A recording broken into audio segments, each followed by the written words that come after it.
दोस्तों, हमारे लिए गर्व की बात है कि हमारे देश के लोगों ने इतनी प्रगति कर ली है कि जिस मिट्टी से इसका जन्म हुआ उसे भूल जाना तो गलत होगा। दोस्तों, हम उसी सुकून वाले एक ऐसे गांव की जानकारी देने वाला हूं जिसके बारे में बहुत कम लोग जानते हैं। दोस्तों, इंडोनेशिया कई द्वीपों से मिलकर बना देश है क्योंकि यहाँ की करीब 70 से 80% आबादी मुस्लिम है। रिपोर्ट्स के अनुसार यहाँ करीब 240 मिलियन मुस्लिम रहते हैं, जो किसी एक देश में ज्यादा है।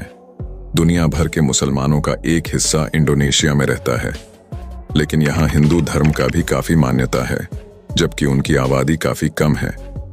हिंदू धर्म का प्रभाव इतना है कि लोग यहाँ हिंदू देवी देवताओं को मानते हैं और मुस्लिम लोग हिंदू नाम रखना पसंद करते हैं। उन्हीं में से एक द्वीपों की श्रृंखला है फ्लोरेस आइलैंड, जो नौसिंगाड़ा द्वीप समूह में आता है। साल 2012 27 अगस्त को यूनेस्को द्वारा इस गांव को इसकी परंपरा के अनुसार वर्ल्ड अवार्ड से बैंकॉक में सम्मानित किया गया था। इस गांव की सबसे मुख्य विशेषता है इनके अनोखे घर, जिन्हें यह लोग वेरोनियाक कहते हैं कि यह घर देखने में शंकु आकार होते हैं, जैसे एक बड़ी सी टोपी जिसे बच्चे अपने जन्मदिन पर पहनते हैं। इन घरों की छत से सीधा जमीन को छूती है और छत से नीचे जमीन तक पूरी तरह से लोन तार छप्पर से ढके रहते हैं। ऐसा प्रतीत होता है कि एक समय में इस क्षेत्र में इस प्रकार के घर काफी आम थे, लेकिन आज यह केवल यही गांव है जो ठेठ मगड़ाई पारंपरिक घर को बनाए रखता है, जिसके बिना यह अनोखे घर पूरी तरह से बेकार होते। इन घरों को 5 भागों में बांटा गया है, जिसमें हर एक भाग अपने खास चीज के लिए है। जैसे कि पहला भाग, जिसे यह लोग लूटो या टेंट कहा जाता है, जहां परिवार रहता है। दूसरे भाग को यह लोग लोबो कहते हैं, यहाँ खाना और दूसरे सामान रखे जाते हैं। तीसरे भाग को लेंटर कहा जाता है और वह हिस्सा अगली फसल के बीजों को रखने के लिए इस्तेमाल किया जाता है। चौथा भाग को लैम्पारा कहा जाता है, जिसे सूखे से बचने के लिए खाद्य पदार्थ रखने के लिए इस्तेमाल में लाया जाता है। और आखिरी में 5वां और घर का सबसे ऊपरी भाग आता है, जिसे वो काम कोड़े कहा जाता है। ये लोग इस भाग को सबसे पवित्र मानते हैं और यहाँ अपने पूर्वजों को प्रसाद चढ़ाते हैं। इस वेरवो गांव में केवल 7 से 8 घर है। इसके अलावा एक घर और है जहां गांव के सभी लोग अपने त्योहार समारोह और अनुष्ठान के लिए इकट्ठा होते हैं। कैथोलिक धर्म को मानने वाले लोग यहाँ रहते हैं, लेकिन कुछ परिवार पुरानी मान्यताओं को भी अपनाते हैं। इस घर में ऐतिहासिक ढोल रखा हुआ है जो सैकड़ों साल पुराने हैं। इस गांव के लोग पीने का पानी झरनों और पहाड़ों से उत्पन्न होने वाले पानी के रूप में करते हैं। इस वेरवो गांव में कुल मिलाकर 50 लोग रहते हैं, जिनकी मुख्य रूप से आय कृषि है और यह लोग काफी लौंग और चेरी उगाते हैं। इस गांव की महिलाएं इन कामों में पूरी तरह से सहयोग करती हैं। आज भी वेरवो गांव के लोग अपना जीवन पूर्वजों के सिद्धांतों पर जीने में यकीन रखते हैं। यहाँ आपको कोई भी मशीन, मोबाइल, इंटरनेट, सड़क और वाहन नहीं देखने को मिलेगी। आज भी यह लोग सैकड़ों साल पहले के तरीकों को अपनाते हुए प्रकृति के सहारे जीते हैं। गांव के सभी लोग मक्का और कसावा खाना पसंद करते हैं, लेकिन गांव के आसपास वे कॉफी, वैनिला और दालचीनी के पौधे लगाते हैं, जिन्हें वे लगभग 14 से 15 किमी दूर स्थित बाजार में बेचते हैं, गांव से दूर। हालांकि हाल ही में वेरवो अंतर्राष्ट्रीय टूरिज्म उत्साही लोगों के लिए एक पर्यटन स्थल के रूप में लोकप्रियता में बढ़ गया है और इससे गांव के आर्थिक कल्याण में वृद्धि हुई है।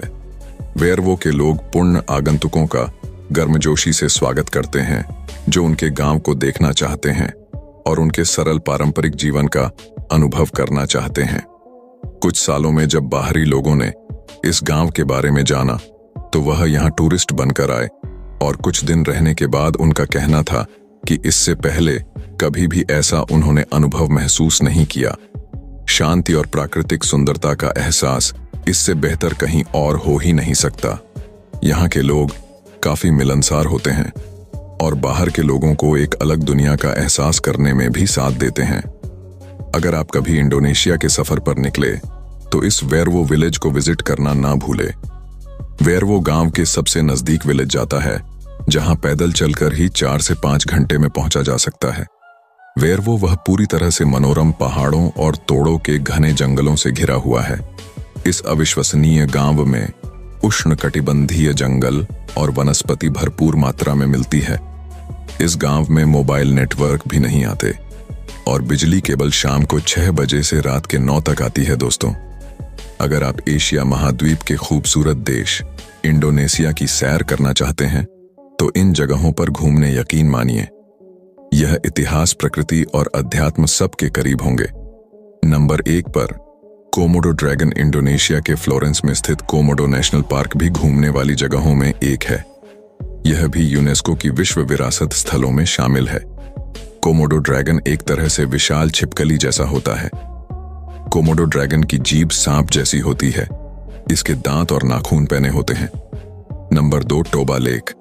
यहाँ की नेचुरल ब्यूटी में टोबा लेक का नाम ना आए ऐसा शायद ही हो। इस झील की लंबाई करीब 100 किलोमीटर और चौड़ाई 30 किलोमीटर है। इसकी गहराई की बात करें तो यह करीब 500 मीटर गहरी है। इसे टोबा लेक भी कहते हैं। करीब 70,000 साल पुरानी मानी जाने वाली इस झील में उठने वाला धुआं किसी ज्वालामुखी के विस्फोट जैसा ही लगता है। यहां पर बड़ी संख्या में पर्यटक आते हैं। नंबर 3, पारंपरिक गांव टना टोराजा। इंडोनेशिया के श्रेणी सुलावेसी प्रांत में स्थित एक पहाड़ी है। यह यहाँ पर पर्यटकों का लोकप्रिय और शांति इलाका है। पहाड़ों के बीच के इस सांस्कृतिक द्वीप की सुंदरता अद्वितीय है। टना टोराजा अपनी समृद्ध संस्कृति, पारंपरिक गांवों और आकर्षक समारोहों के लिए जाना जाता है। यहाँ इंडोनेशिया आकर अगर यहाँ न घूमा जाए तो इंडोनेशिया की यात्रा अधूरी ही लगेगी। नंबर 4, चावलों के पार्क बाली द्वीप इंडोनेशिया की खूबसूरत जगहों में एक है। इंडोनेशिया का मुख्य भोजन होने के साथ ही चावल यहाँ की खूबसूरती बढ़ाने में भी खास भूमिका निभाता है। पहाड़ियों और ढलानों की ढलानों पर व्यवस्थित लहरदार चावल की खेती पर्यटकों को अपनी ओर आकर्षित करती है। बाली द्वीप पर नारियल के पेड़ के अलावा नाइट लाइफ भी पर्यटकों को बहुत भाती है।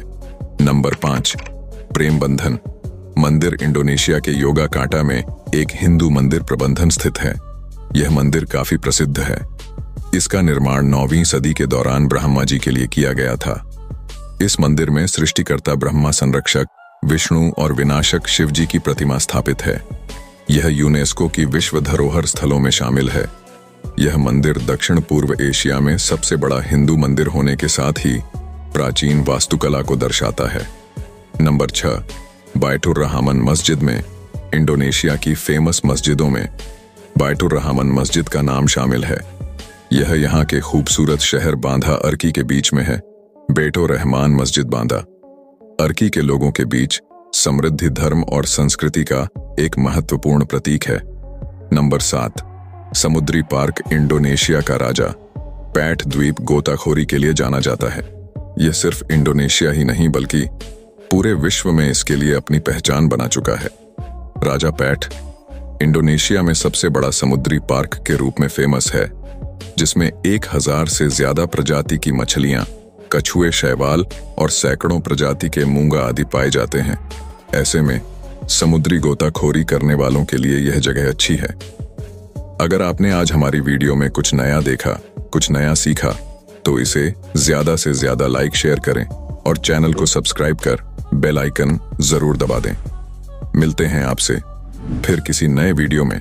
जब तक के लिए धन्यवाद।